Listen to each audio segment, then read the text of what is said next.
ke 1M paling cepat ini mereka mesti ngapain? Yo guys, balik lagi kali ini kita kedatangan tamu yang sangat spesial di kantor Thrift. Woi, triliuner saham kita nih. Suhu Sifu Master Saham Bro Andri Hakim. Ya, thank you loh bro, ini udah diundang di kantor Thrift nih. Keren banget kantornya. Mantap.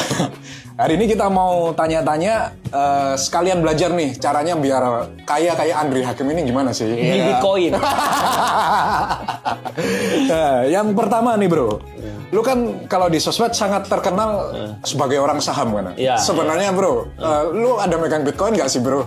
Gua penasaran nih. Gue sebenarnya awalnya taunya kripto dulu bro. Gue 2000. Lu orang kripto dulu berarti ya? 2017 gue masuk kripto. Oh kripto dulu berarti? Gue udah ngerti saham karena keluarga gue kan 2 perusahaan IPO. Tapi gue bukannya masuk ke saham, gue masuk ke kripto dulu bro, 2017. 2018 kriptonya crash, ya kan, turunnya lebih dari 50%. Betul. Di situ gue masuk saham. Jadi lu kripto dulu baru saham. Ya? Oh kebalikan sama pemain sebelah ya. Kalau Bro Timothy kan saham dulu baru kripto. Ini berarti dulu terjadi pertukaran pemain. Benar. Lu terus sekarang lu masih pegang Bitcoin nggak bro? Gua udah jual. Gua kemarin tuh sempat beli. Sama sekali nggak punya Bitcoin bro? Nggak punya. Lu pure di saham lokal? Iya. Udah gue jual semua. Tapi untung, jual untung. Jual untung ya? Untung. Dan nggak ada rencana untuk zero Bitcoin? Kalau dia turun lagi lebih dalam, boleh. Tapi ya. For now you don't hold any Bitcoin. Menurut gue kalau kripto itu Bitcoin doang. Yang lainnya gue nggak percaya. Karena dulu gue pernah beli yang lain-lain nyangkut semua bro. Bitcoin is all the way. Bitcoin all the way. Tuh. Nah kemudian yang kedua bro. Yang paling susah itu kan dari 0 ke 1M pertama. Bener. Gua pernah share di sosmed gua juga ngalamin 0 ke 1M itu struggle paling berat. Lama.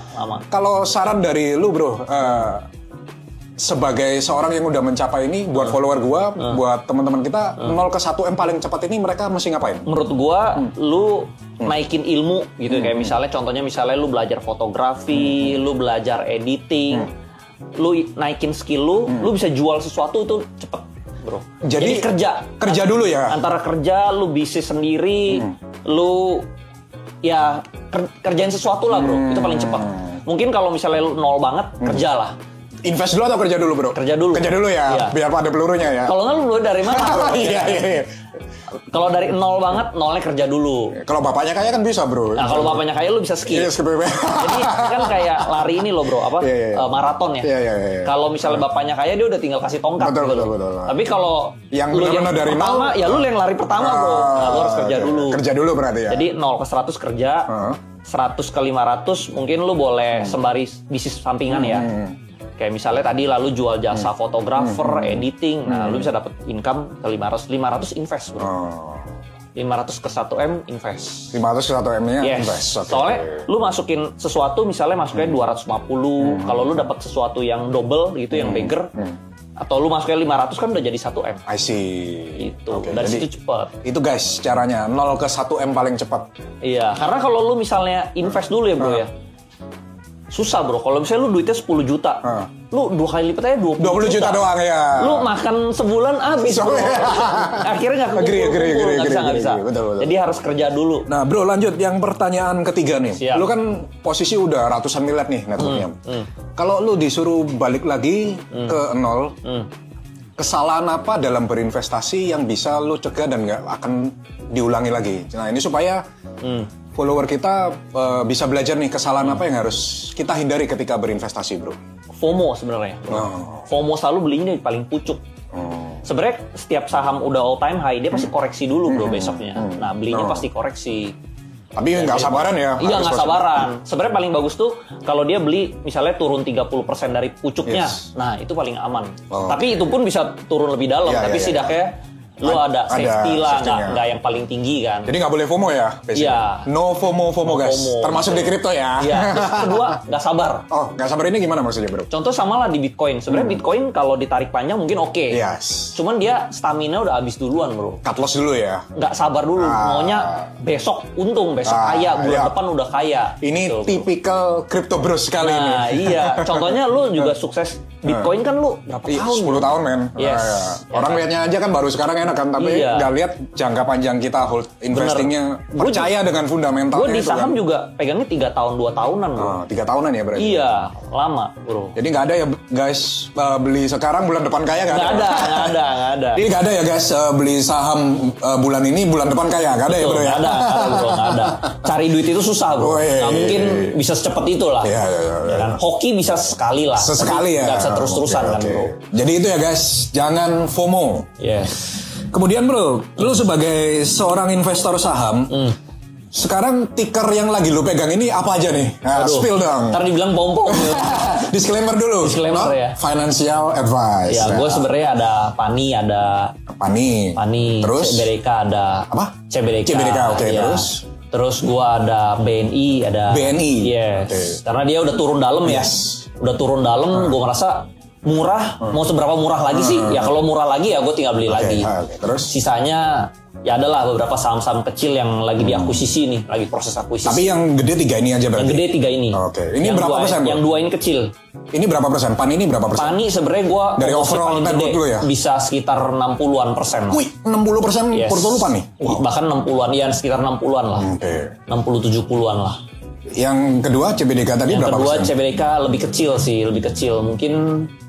Mungkin cuman 10% kali ya. Oh 10%. 10%. Terus BNI? Sisanya BNI juga kecil, nggak terlalu banyak. Ya kurang lebih 10% juga lah. Yang gede lu di Pani ya? Sisanya trading. High conviction ya? Wes, cakep. Itu guys, kalau mau ngikutin tickernya itu ya, tapi disclaimer, not financial advice, dan bukan ajakan untuk membeli. Dan gua kan belinya udah dulu ya. Gua belinya udah murah. Waktu murah ya? Yes, average gua kan ada yang 700. Nanti dibilang sales Pani kalau nggak. Gua belinya udah lama gitu loh. Oke. Nah, terus yang kelima nih bro pertanyaannya.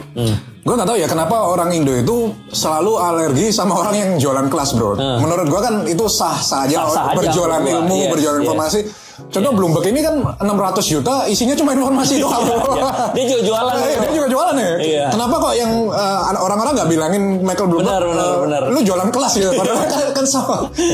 Nah yang gue pengen tahu lu sendiri kan udah kaya nih bro. Kenapa lu decide untuk bikin kelas saham gitu? Biar makin kaya bro.